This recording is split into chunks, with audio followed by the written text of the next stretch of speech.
भाजपा इतनी गंदी पार्टी हो गई है, बहुत बड़ी राजनीति, गंदी राजनीति कर रही है। भाजपा बंगाल में चुनाव आ गया है, अपने चुनाव जीतने के लिए अपने कार्यकर्ताओं के मरवा रही है।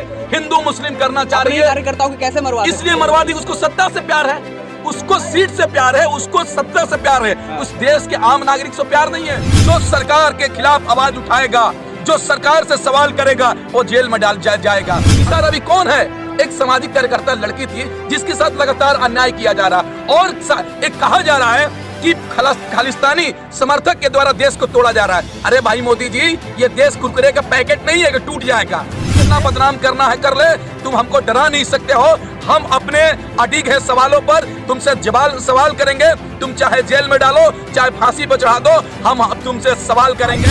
ये कहीं ना कहीं सरकार घमंड में चूर हो चुकी है और पूरे देश के लोग, जो असली लोग हैं, जो सवाल करेंगे, वो देशद्रोही कहलाएंगे। ये लोग अंग्रेज के चापलूसी करने वाले लोग हैं। अंग्रेज किस तरीके से तनाशाह रवैया अपनाता था, ये लोग हिटलर को मानने वाले लोग हैं। जो हिटलर किस तरीके से तनाशाह रवैया अपनाता था, उसी तरीके से ये लोग हैं। ये फिर सावरकर को मानने वाले लोग हैं, जो वही सावरकर जो अंग्रेजों को चापलूसी करता था। कितना वो प्रधानमंत्री रहेंगे? आप तो बूढ़े हो गए, अब हमको लग रहा है ऊपर भी जाने वाले हैं, क्योंकि बहुत लोगों के परेशान कर दिए आप। केवल दाढ़ी बढ़ाते हैं, लेकिन देश की अर्थव्यवस्था को नहीं बढ़ाते हैं। जीडीपी को माइनस में करते हैं, दाढ़ी बढ़ाते हैं केवल आप। और कुछ लोग चमचे तो कहते हैं कि दाढ़ी से पाकिस्तान डर गया, चाइना डर गया। तो मोदी जी एक काम कीजिए, बीएसएफ, आईटीबीपी, सीआरपीएफ, एयरफोर्स ने भी सबको घर बुला लीजिए और आप दाढ़ी बढ़ा दीजिए, पाकिस्तान खुद डूब जाएगा। देखिए, ये सरकार निहत्थे लोगों को डराना चाहती है, देश के युवाओं को डराना चाहती है, देश के महिलाओं को और छात्र और छात्राओं को, किसानों को ये डराना चाहती है। आप बताइए ना, वो लड़की दिशा रवि जो पर्यावरण को बचाने के लिए काम करती है, सामाजिक कार्यों में आगे रहती है, उसको ये सरकार गिरफ्तार करती है। क्यों? वो कौन सा जुल्म कर दिया है? उसने क्या कर दिया है जिसको गिरफ्तार कर रहे हैं? गिरफ्तार करना है तो वैसे वैसे लोगों को गिरफ्तार कीजिए। अन्नम गोस्वामी जैसे लोग, जब हमारा देश का जवान शहीद होता है तो उस पर जश्न मनाते हैं। वो लोगों को गिरफ्तार कीजिए जो किसानों का अपमान करते हैं। उन लोगों को गिरफ्तार कीजिए, कंगना रनावत जैसे लोग को, जो देशद्रोही लोग हैं, देश के खिलाफ बोलते हैं, तिरंगे का अपमान करते हैं। अमित शाह अपने बेटा को बीसीसीआई का चेयरमैन बनाते हैं, लेकिन देश के युवाओं को रोजगार के बारे में नहीं बात करते हैं। दिशा रवि कौन है? एक सामाजिक कार्यकर्ता लड़की थी जिसके साथ लगातार अन्याय किया जा रहा और एक कहा जा रहा है कि खालिस्तानी समर्थक के द्वारा देश को तोड़ा जा रहा है। अरे भाई मोदी जी, ये देश कुरकुरे का पैकेट नहीं है कि टूट जाएगा। ये देश हिंदू, मुस्लिम, सिख, ईसाई, हम सब ने मिलकर बनाया है और दुनिया का सबसे बड़ा लोकतांत्रिक देश हिंदुस्तान है। इसको तोड़ना आसान नहीं है।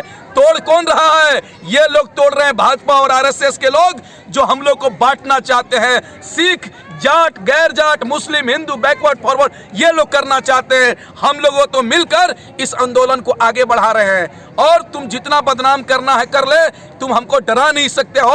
हम अपने अडिग है सवालों पर तुमसे सवाल करेंगे। तुम चाहे जेल में डालो, चाहे फांसी पर चढ़ा दो, हम तुमसे सवाल करेंगे। तुमको वोट दिए हैं तो तुम्ही से हम अपना हक और अधिकार लेंगे। अच्छा, 26 जनवरी की जो घटना हुई थी किसानों की, और जिस तरीके से यहाँ पर 26 जनवरी के लाल किले पर तिरंगा फहराया गया था और दूसरे धर्म का झंडा फहराया गया था, उसमें नाम आया था दीप सिद्धू का, उसे गिरफ्तार कर लिया गया है। आप कह रहे हैं लेकिन गिरफ्तार करना है तो और लोगों को करो, जिसने कुछ वो घटना का अंजाम दिया था उसे भी तो गिरफ्तार किया है सरकार ने। बिल्कुल, देखिए 26 जनवरी की जो घटना घटी, पूरे देश को लोगों ने शर्मसार हुआ।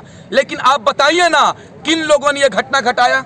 दीप सिद्धू कौन था? जो हेमा मालिनी, अमित शाह, नरेंद्र मोदी जी के साथ फोटो है। और अभी भी 200 से ज्यादा किसान भाई जेल में बंद है, जिन पे बिना एफआईआर किए हुए, बिना सरकारी तंत्र, बिना कुछ किए डायरेक्ट उनको जेल में डाला गया है। ये कौन सा इंसाफ है?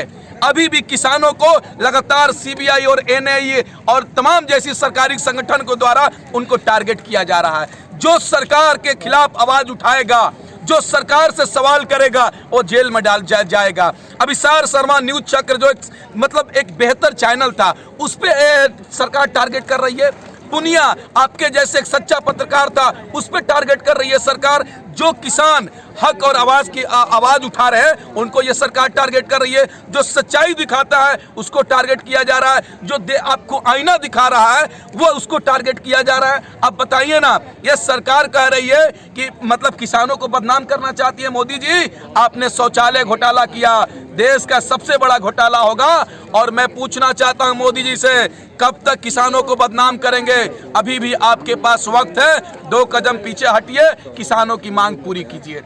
अच्छा, एक बात बताइए, आपने अभी कंगना का जिक्र किया था। कंगना पे आज हाई कोर्ट में आज कंगना ने साफ साफ बताया उन पे केस किया गया था कि हमने जो है कंगना ने उपद्रव किया, लेकिन कंगना ने तो कोई उपद्रव नहीं किया, ना ही उन्होंने कोई ऐसा ट्वीट किया है जिससे कि किसी की भावनाओं को आहत पहुंचे। वो तो साफ कोर्ट में ये बात बोल रही हैं, आप लोग यहाँ कंगना के बारे में एक कंगना रनावत उसी की बात कर रहे हैं जो किसानों को गाली देती है। देश के युवा जब रोजगार की बात करता है तो उसको गाली देती है। देश का अन्नदाता जब सड़क पे आता है तो उसको गाली देती है। देश के आम आवाम को गाली देती है, तो देशभक्त कैसे हो सकती है?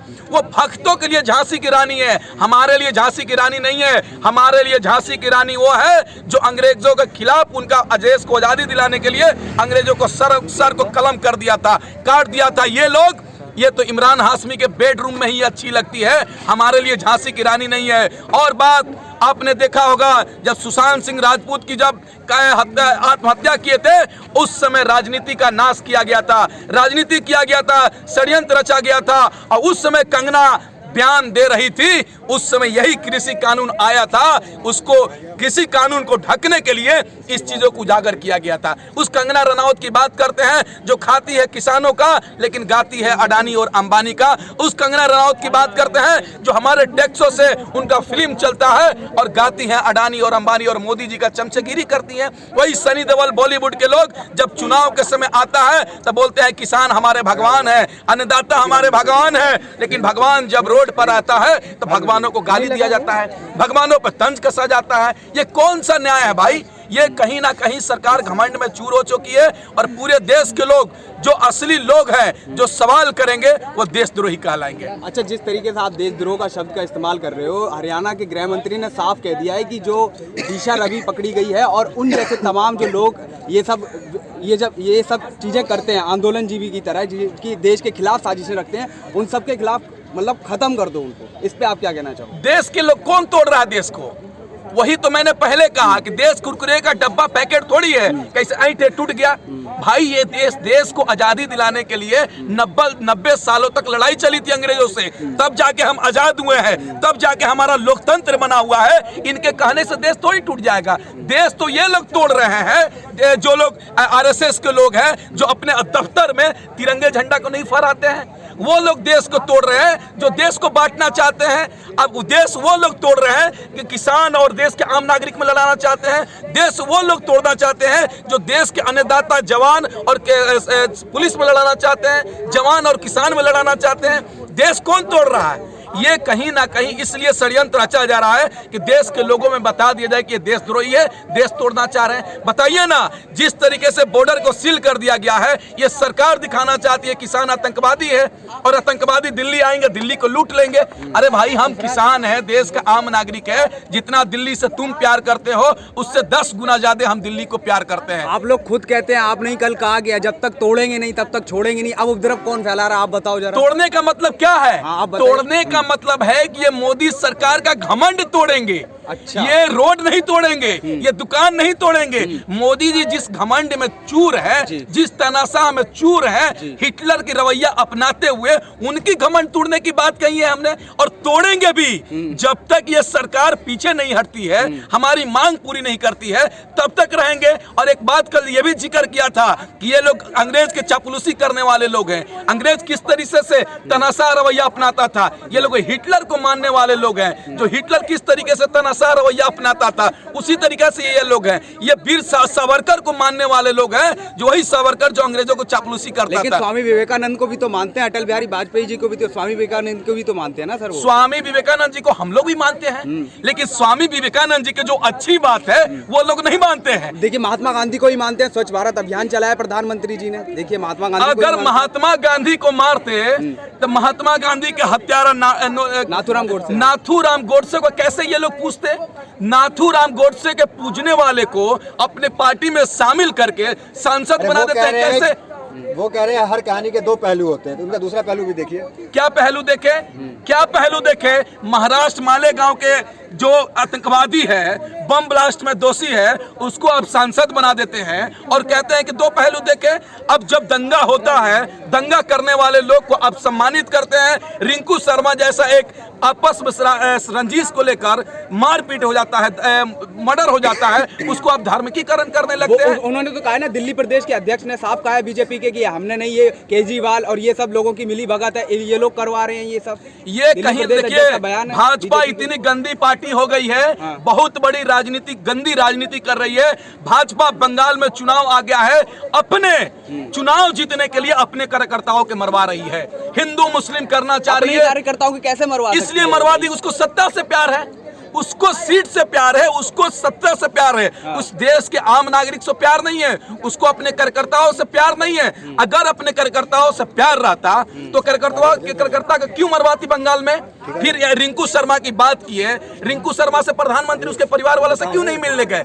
इस पे केवल राजनीति करेंगे, केवल दंगा फसाद करवाएंगे, लेकिन उसको इंसाफ नहीं दिलाएंगे। अगर आप इंसाफ दिलाना चाहते हैं तो आप देश के आम लोगों को इंसाफ दिलाना चाहते हैं तो देश के आवाम की बात कीजिए, ना ही चंद पूंजीपतियों को फायदा पहुंचाने के लिए देश के आम नागरिक को दरकिनार मत कीजिए। यही कहेंगे मोदी जी।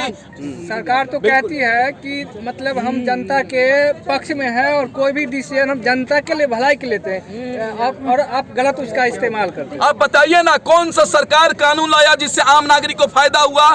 जीएसटी लाने के बाद देश के व्यापारियों को कमर टूट गई। अभी भी हमारा देश आर्थिक हालात से गुजर रहा है, आर्थिक तंगी से गुजर रहा है। नोटबंदी हुआ जिसमें लाइन में लगने के बाद सैकड़ों की संख्या में लोग मर गए, उससे आतंकवाद कहां खत्म हुआ? सीए और एनआरसी आया, क्या देश को फायदा हुआ? बल्कि तुमने देश के अल्पसंख्यकों को टारगेट करके रोड पर लाने का काम किया। 370 कश्मीर में हटाने के बाद क्या कश्मीर की हालत सुधरी? क्या नोटबंदी करने के बाद देश की हालत सुधरी? क्या ये कृषि कानून लाने के बाद किसानों की आय दोगुनी हुई? तुमने तो 2014 में कह रहे थे किसानों की आय दोगुनी करेंगे, और इतना आय दोगुनी कर दिया कि किसान रोड पे आ गए। तुमने कहा था कि हर साल 2 करोड़ युवाओं को रोजगार देंगे, क्या तुमने 2 करोड़ युवाओं को रोजगार दिए?